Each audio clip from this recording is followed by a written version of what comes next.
Hello, it's the Weekly Jam. As you can see, in the lower third, Dr. Brad Fuller here. I wrote that before I was a doctor, but I couldn't be bothered fixing it. Welcome to the Weekly Jam. Not just you, but also him. Not Dr. Pete Orenstein. Not for a long time. He'll always be a doctor in my eyes, Peter. Thank Holy you. smokes. Welcome to the Weekly Jam. If you're wondering what the heck is this all about, it's the Weekly Jam, and in the lower third, you can see it's for GBL COPS. GBL, of course, standing for Gig-Based Learning, and COPS standing for Community of Practitioners or Practice. Not sure exactly what that is. I guess if it's COPS, it's practitioners. So it's a community, and as George Costanza beautifully put it, we're supposed to be living in a society. And so not just a society though, but a community as well. So welcome, big show today, holy smokes, and I think we should get into it. So let's start with a little bit of Bradagogy.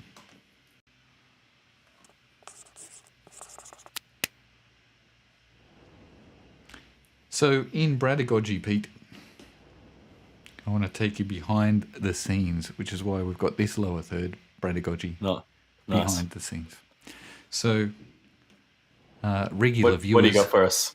Well, regular viewers might know, and I hope they do, because it's kind of the first segment each week.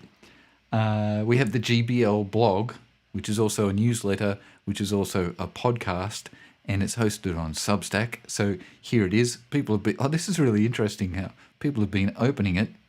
And last week we did Stealthy Assumptions, and this week I wanted to do Sliding into Philosophy, which actually catches us up.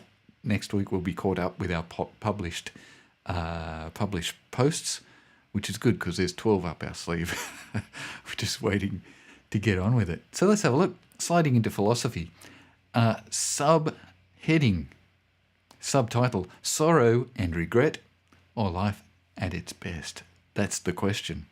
So last time we promised D&M that we'd get our heads together. So today we're getting our heads together. And in the wonderful video of Professor Thomas A. Rogelski, he talks about, in the video, he says, and when you're doing that, you're sliding into philosophy. So we've adopted, anytime we think about life, the universe, music's education and persons, we're sliding into philosophy in honor of Rogelski. So he said, when you slide into philosophy, we have some rules to go by. Like, you need to know what's already been said on a topic, tick, but what are the topics? And what are the questions? And so to help us, we've got the cats, and we have the cats in our blog, and we've podcasted about it. But what are the topics and what are the questions? So enter Aristotle and the Septem Circumstantiae, and that was a fair while ago, about 350 BC. And then there's this cool thing, the Septem Circumstantiae, septem, of course, Latin for seven, and circumstantiae for circumstances, but journalists call it the 5 W's and an H. And it comes from Book 3 of this word, and this is a say it second TM word, so let's not say it today. Aristotle wrestles with the concept of just versus unjust actions. So, and the whole project really for Aristotle is, what does it mean to live a good life? So anytime we're sliding into philosophy, really the big picture is a Pythonesque, what is the meaning of life? And 42 is the answer. But it's a little more subtle than that. Before we get to 42, there's a few steps to go through. So Aristotle's big project, what does it mean to live a good life? And what do we have to do to get it? So here he's talking about just versus unjust actions because he's all interested in virtues. And so Then he says, it is necessary for students of virtue, i.e. us, to differentiate between voluntary and involuntary acts. Essentially another angle on the stealthy assumptions warning. So, like all of the cats say, whether we like it or not, we're acting. And so this gives us a new way of thinking about that. So we've either slid into philosophy and thought about stuff, and we're acting voluntarily out of our carefully considered thoughts and theories and what the cats have said, or, as he says here, we're acting involuntarily. We're acting out of our assumptions and stuff. We haven't slid into philosophy about them. So I think that's really interesting because we're acting whether we like it or not. And it's either acting in a way that's voluntary or involuntary. And then there's some really cool stuff. So Sloan 2010 is the person who really did the work on uncovering these septum circumstantiae. A really cool article that you don't have to read. I've put all the best bits here. Aristotle believed that any statement must be made plausible or convincing by adding detailed information. See, people aren't just opinionating, going around and just making stuff up. It's not plausible or convincing unless it's got detailed information.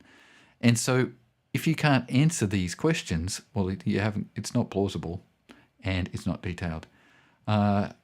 You have to be able to corroborate your statement. And this is really important.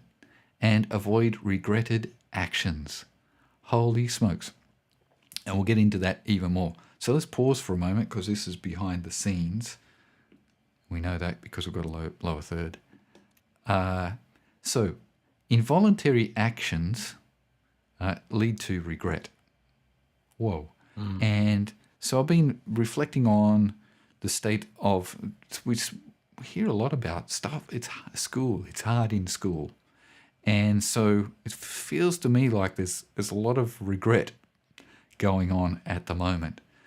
So let's just two things to take forward. Involuntary actions, which we regret. All right. So yeah, do you think? Yeah, go on.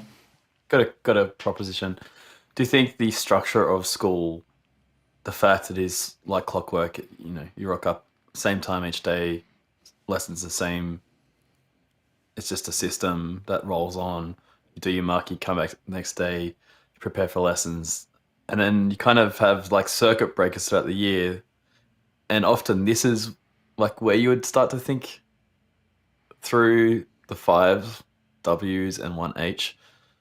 Do you think, people just find this hard because of that system that just rolls on throughout the term?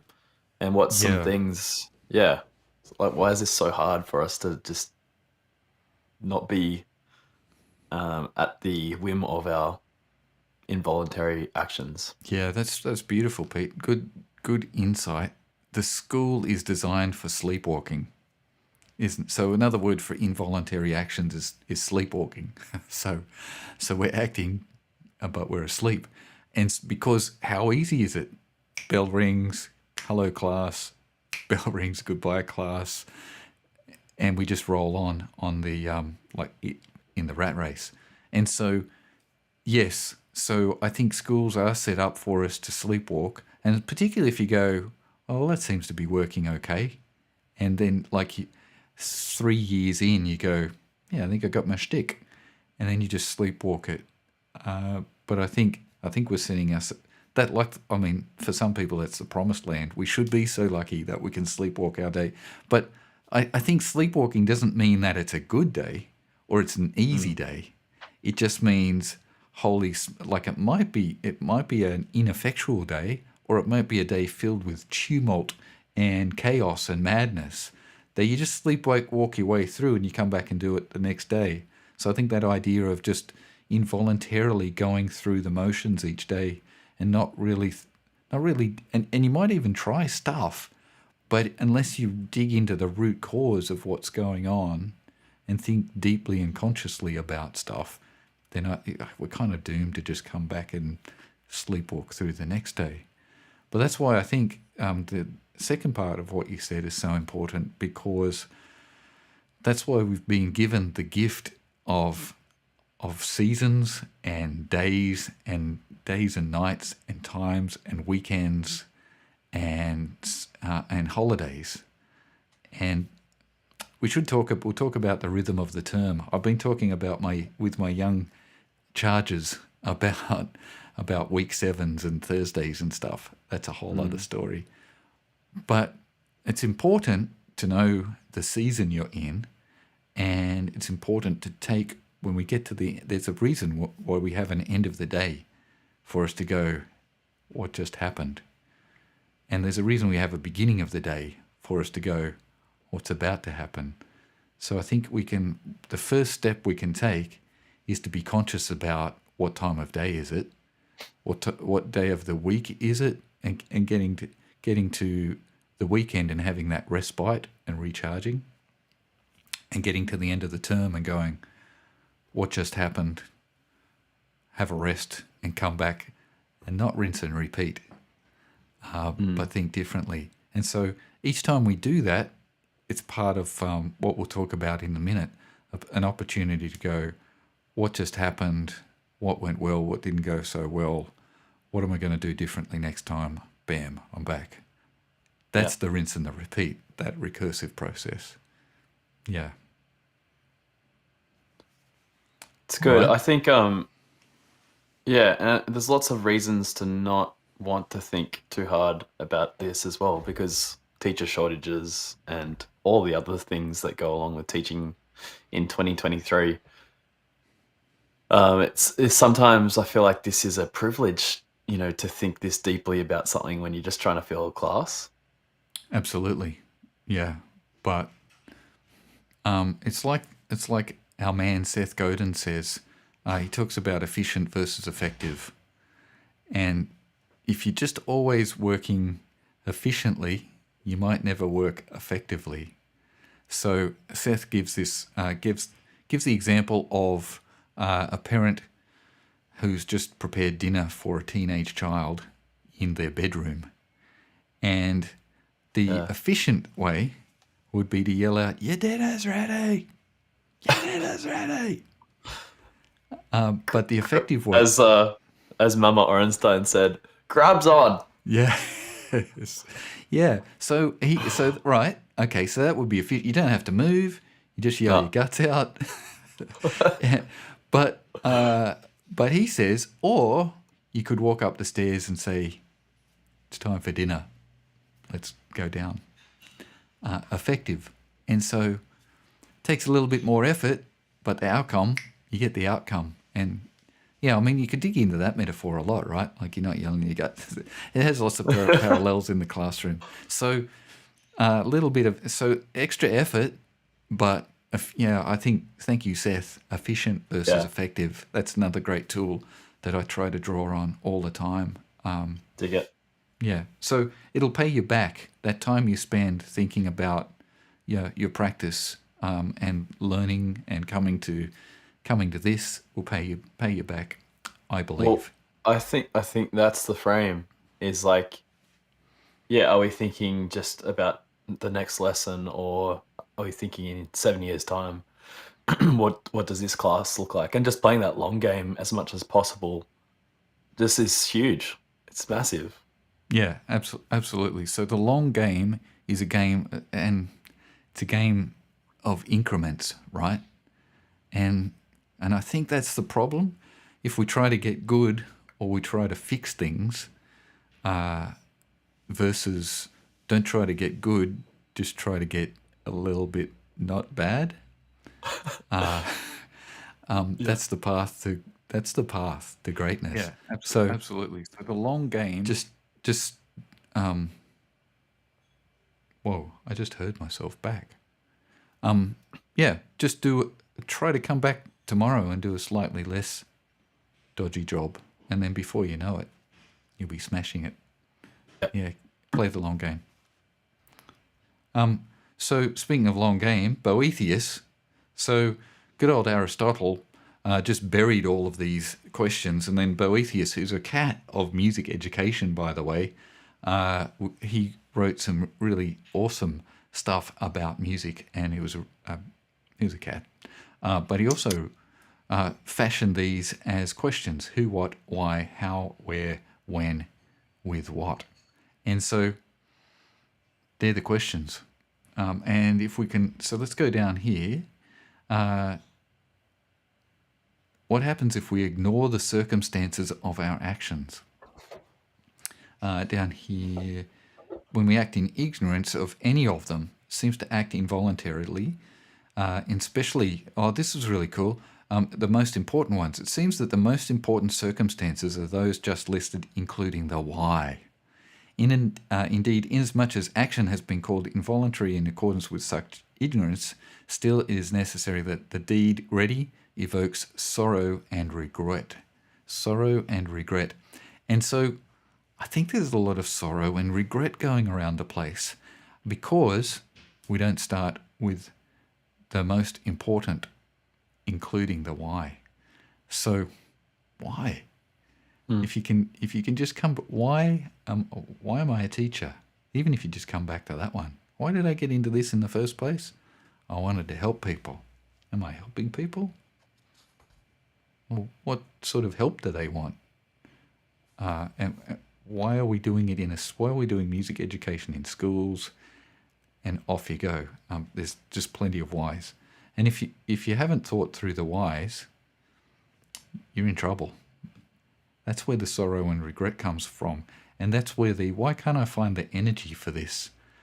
Why am I so tired all the time? A good place to start there. Well, see, why? Why am I so tired all the time? Yeah, why? That's so good. Without making everything about ultra running, that this is a massive thing in sports, the why. And yeah, I just hear so many people in the running scene talk about if you don't have the why, you're just not going to put the training in. You're not going to try very hard. So this like rings true across everything. Hey, it's like a massive thing. Yeah, and that's why Herbie would say there's music and there's life, and you can't separate the two. So if you get good at reflective practice, and if you get good at sliding into music education philosophy, then you'll get good at sliding into life philosophy because you can't separate the two. Yeah. But this, so sorrow and regret, and this one from Sloan. Sloan just dug deep and found this bit, which I think is awesome. Aristotle says it seems the most important circumstances are the who and the why. So, who am I and who are they? Why am I doing it? Why are they doing it? Holy smokes. And I think you get some pretty bloomin' amazing answers when you start to dig into that for yourself, and when you start to dig into why you think they might be doing it, but then you might be making some assumptions. So then the next step is to ask them and slide into some philosophy with your students and find out what's going. Maybe they're just maybe their sorrow and regret is caught up in they haven't asked about the who and the why either. So imagine slide into philosophy for yourself and slide into philosophy with your students. Who are we? Why are we doing this? Who am I? Who are you? Who are we? Whoa. And then we can get busy. So there you go. I listed here as part of my bradygogy just the sort of who and why questions that you might ask, but that was just me having a crack. I think it's just as simple as who am I? Why am I doing it? Who are they? Why are they doing it? But even better would be that one-to-one conversation. Who are you? Why are you doing it? And so I've come up with 7 questions for reflective practice and came up with this little thing. And just talked about the flow-on effect. So when we start to ask, who are you and why are you doing it? Then we start to get into, who are you? Why are you doing it? Well, then what should we do? How should we do it? With what should we do? Where should we do it? When will we do it? And then come back. Who are you again? Why are you doing it? And each time you come round, I think you can go deeper and cooler and better. And I think probably by the end, and I think mostly in music education, we start with what and how. And we don't deal with the who and the why. And so we're getting the what and the how wrong because we're doing the what and the how for who are we doing it for? Like, Wow. Right? That's huge. Yeah. Yeah, it's like here's a C major scale, and this is how you learn it On the keyboard. And on the keyboard. It's like, Yeah. well, who for and why? Yeah. Who am I? And who are they? Yeah. And I feel like most people could give an answer, like on the surface, right? Yep. Go, well, who is like the students? Is it ever not the students? No. Yeah. But why? That's a hard question for a lot of people in the class. And it's the same why people ask about trigonometry or something. Correct. Yeah. Yeah. And a massive issue, Pete, as we know, is when you concentrate on the what, you don't want the students to ask why, because you've already got the what. And when they go, why are we doing this? You go, because I said so. And so I find lots of teachers don't want students to ask why, because they've already locked in their what and their how. It's in their lesson plan or it's in the textbook. So if the students go, why are we doing this? And you go, oh, that's a good point. This is stupid. Or let me just tell you last period to like a year 8 kid. They're like, I don't actually care what you say. Yeah. And so I think people get really scared about the why, because I wonder how many of us actually can answer that. And so in our approach, Pete, we start with the why. And so that's the first thing that we want the students to be saying, because we slide into philosophy with our students. So if our students aren't saying why and following it up with not just what, but what's in it for me, then we would say, don't do it. If you can't find a why and a what's in it for me, then find something where you can. And so it's not for us. We want our students to be able to slide into philosophy for themselves and to be able to go, I understand why I'm doing. I know who I am as a musician, who I'm becoming as a musician, who I seek to become as a musician, and that means as a person as well.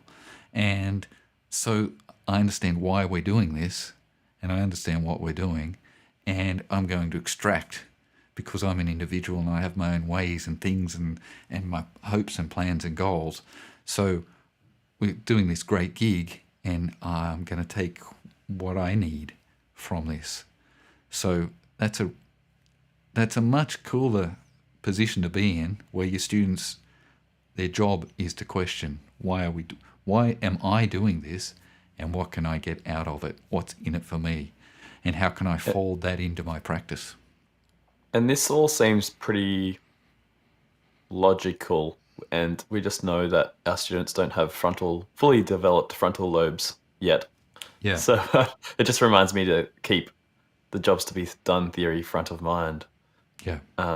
And just, yes, it could have long-term benefits for students, and you could provide all the different reasons why they should learn something.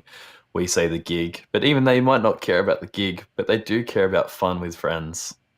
Yep. And feeling successful. And feeling successful. Yeah. So there you go.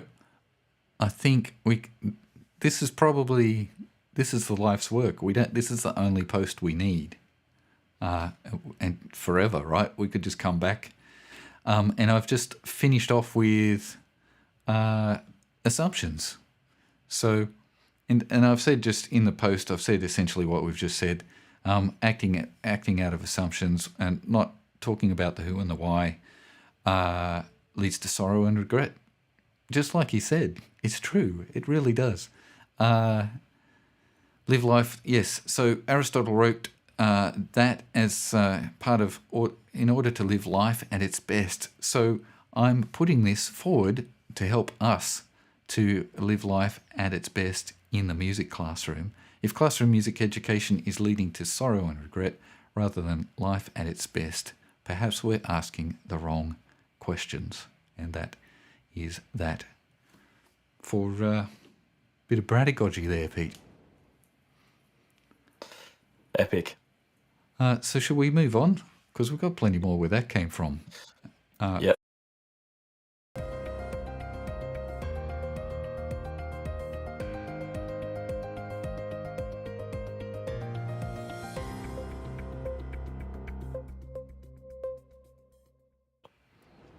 So I'm dying to do this for the first time ever. I need Yeah. I can't do it though because I'm going to do a spit take. They're here. Oh, look at that. It's trendy, guys. It's made out of metal, and so you can burn your hand when you drink a coffee, but it Yeah. looks good. That's the main thing. wonder- You're gonna look good. I wonder if, yeah. Notice that metal, so it's made of metal. And notice that beautiful lip that stops the drip. It's amazing. Yeah, good on the I didn't good on the expect lips, it. is it? Yeah, I didn't expect it to actually be a good cup. I just thought it was going to be a logo container. So as promised, on the other side, it's got the classic "I'm with the band." So great for lefties. You can remember that you're a gig-based learner, and then if you're a righty, that way. And we're saying when you're going into the venue, you just hold it like that. I'm with the band, and Or you switch hands. yeah, something like that. Because you probably have your axe in your right hand. Depends. That's good. Anyway, Good point. we got you covered. ¿Por qué no las dos? We've got both sides covered there. And hooray. It's nice. Yeah, it feels good in the hand, Pete. Hooray. Nice. So, I don't know if... Oh, and... Whoa. Hurry up, though. Because there are only 9 left. That's a running joke for us. So that was the first piece of narcissistic news there. But Do we have another piece of narcissistic news? well, we only not so much. We only have we do have another piece of news, but for different people. So it's not very narcissistic. Aurelia and Musician. There's a free update, and they're getting hipper. So Aurelia and Musician are massively famous in music education because our dear friend Peter Lee goes to every single conference all over the world all the time. Hardest working man in show business. This is the iPad version, but it's web-based. Pete and I use it as part of our Canvas website. And it has an LTI, and all of the marks just populate in your Canvas markbook. It's sick as. And we've made some GBL courses that we'll share with you, particularly if you're in the community of practice. We've got courses and wares and such. So auto-assessed singing topics, modulation support, perfect for harmonic analysis, 4-part writing and harmonic dictation, test summary report for problem areas, and contextual ear training worksheets. Check this out. Star Wars, favourite, Esperanza Spalding, hooray, Queen and Afro Celt sound system, and lots more. That's an eclectic. You don't see that list every day. That's crazy. And it's amazing, Pete, because you can book a meeting. They're on Zoom all the time. Yeah. I can't... Boy, Pete became... Because I'd bugged them for about, 15 years when I met you, Pete. He became the... Well, it was Peter. We decided to go Peter to Peter. And so... Yes. Haven't they been amazing? Yeah. Yeah, we once had the back end as part of we used to create custom tests before there was custom tests. But anytime we see auto-assessed, we get a Yep. little bit happier. Yeah, and so So- a little while ago, they gave us the opportunity to do just massive customization, and so Pete and I, for the last forever, have been making just-in-time learning. So rather than saying to students, "Go and do the who and the why," so students would come to us and say, "Hey, we're hungry for more information. We've been enjoying playing so much. We want to get under the hood of music," and so we started to make custom courses so that students could just go to the information when they needed it in a way that made sense in our context. And so that was amazing. And then to have that be able to be plugged into Canvas or Google Classroom, as I understand it. And if you needed a mark, sometimes as a music teacher, you need a mark. There's a mark. And then the other cool thing that's just happened recently is you can import and export other people's custom stuff. So we have the GBL theory course that's used to support students in the background. So you're doing the gig and you want to dig deeper into stuff. So we made custom video instruction, flip learning stuff, and then custom tests and drills and stuff to go along with that. And it's all in the GBL community, I believe. That's right. How about that? Cool. And yeah, you can access that via the courses tab for anyone interested. school.com/GBL COP. Free courses. Any other news, Brad? No, I think we should, let's move on. I think you've got something up your sleeve. Robot Roundup. AI news for music education. Time to riff, guys. Time to riff. So, I'm always looking at new things that can help us. Something that happens to me all the time is I have an idea and then I get stuck, or I don't have any ideas at all. And so this kind of caught my eye. Refusion. Classic. Yeah. Like, it's supporting dad jokes all around the world. Yep. And you just say create riff, and I'm going to add some lyrics. Let's just riff this. So yeah, mate. Got my ute. 6 mud flaps. 24 aerials. 8 Some, headlights. yeah. That's that. Yep. And maybe a spotty And spotty. I love it. for the ruse. Yes, you can even record some stuff in as well. But what I'd like wow. to show you, if we go describe the sound, so describe, maybe just give us a style, Brad. Reggae, please. Of course, and then we can go prompt genius, and it just fills it out for us. So laid back reggae vibes, Caribbean rhythms with groovy bass line. Yes. Dude, Beef. here we go. All right, click the riff button. It creates 3 riffs for us. Okay, so I've tried a few things. I've tried copying and pasting actual lyrics, and you're not allowed to do that.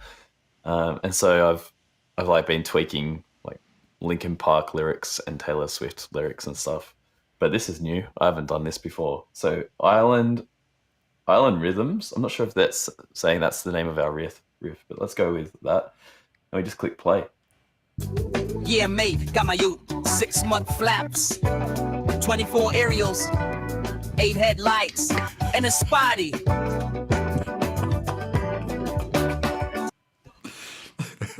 Dude, that was actually pretty good. Yep. Yeah, mate. Got my ute, 6-month flaps, 24 aerials, 8 headlights, and a spotty. No, not feeling that one. Yeah, mate, got my ute, 6-month flaps, 24 aerials, 8 headlights, and a spotty. So there we go. It's a bit random. It's a bit random. But for me, I'll be like, okay, maybe it gives me a beat. Maybe it gives me like a bass line. Maybe it gives me, those offbeat skanks could be like, oh, sweet, like there's an idea for my original composition or arrangement of a particular song. So it's just like something that you could jam with, riff with, and just get you through a little bit of a barrier in the creative process. So there's your AI for music education robot roundup. Yeah, maybe maybe it's just fun too, right? Like we did we believe it or not, we've actually tried this one before, and we were cacking ourselves. And good, that's good. Music can be fun too, right? Nice, Pete. Nice roundup. And sorry, I forgot to say that Robot Roundup is AI news for music education, in case you were wondering. But this next thing.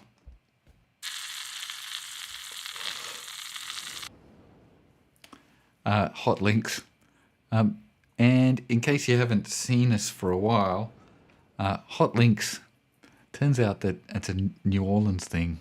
And there's actually hot links.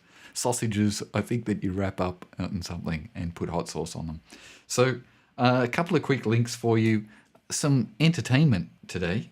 And I think we love Andrew Huang. And he's got a collaborateur at the moment. And I just thought this was fascinating. And I'd love you guys to get your metacognition. I just metacognated my brains out. The project is make a song together. So these two cats, that's Andrew on the left and his co-conspirator on the right. And they have to make a song together, but they can't talk. And so it's them. And interestingly, they have technicians, sound engineers and such with them, and they're not allowed to talk to them either. And they record a song. And it's really cool. And I thought Paulo Freire says that music education is suffering from narration sickness. And Pete, we talk about it, and it's funny because I just talk my brains out fairly regularly. But I try not to in the music classroom. And so Freire says education is suffering from narration sickness. And I think it's Elliott and Silverman, D&M, talk about talk, and more talk. So Pete, we talk about say it, don't, play it, don't spray it, we say. Play it, don't say it. We talk about that often. And so, yeah, you don't have to talk so much. It's amazing. I think watching that, they were both surprised with the result because they actually got a result that they wouldn't have otherwise. Yes. Like if they were able to talk, it would have went a different direction. So it's another example of placing constraints around a composition task, idea, gig, and that producing something interesting. And I think it's a really good reminder for us in such a beautiful, polished product that is Andrew Huang. He just does amazing stuff. So thanks for that. And definitely worth checking out the other videos in the series too, because he does some other really cool experiments. Well, he's got 2.35 million subscribers. So yeah, he's doing all right. Yeah, it's amazing. And also, probably just really quickly, we talk about when students are working together and they say, I think we should do this, I think we should do that. And we say, no, don't talk about it. Do it. Do the thing, you do the thing, and then evaluate the thing. Don't evaluate the talking about the thing that you might do. Do the thing that you want to do, and they do the thing they want to do, and then let that be the deciding factor. Then you can evaluate the thing rather than evaluate the talking about the thing. Yeah, it's so true when like arranging for horns and stuff as well. And arranging for anything, unless you hear it in the room, you can't really make any choice. So why talk? Just try it. Yeah, and so we also always say, don't we, Pete? Just get one in the can, and then so if you've got three people with three ideas, get it in the can, listen back, pop it in your car on the way home or whatever the heck, and use your ears as the judge of the thing.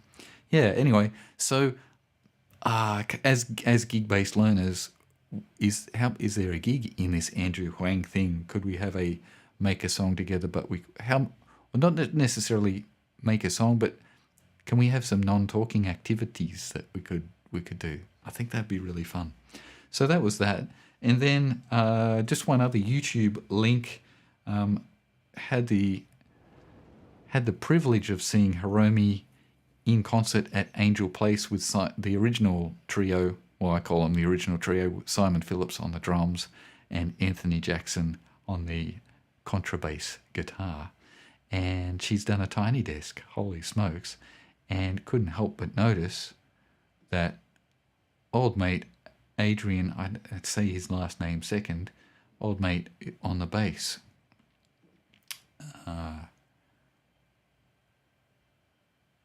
Hadrian Farode. Yes. Yes. And then Gene Coy on the drums. So some new trio that I don't know, but he's really interesting. He's a new bass hero. So do yourself a favor if you haven't seen it. She's possibly one of the most performative pianists in the history of piano, and that's saying something. Look at her. She's up off the piano bench, which probably would get her booted out of AMEB grade 6, I would have thought. Yep. But there you go. Not that that's the be-all and end-all. So speaking of ending all, there's a couple of hot links for us from around the internet, from the World Wide Web, in fact. Is that right, Pete? Yep. Okay.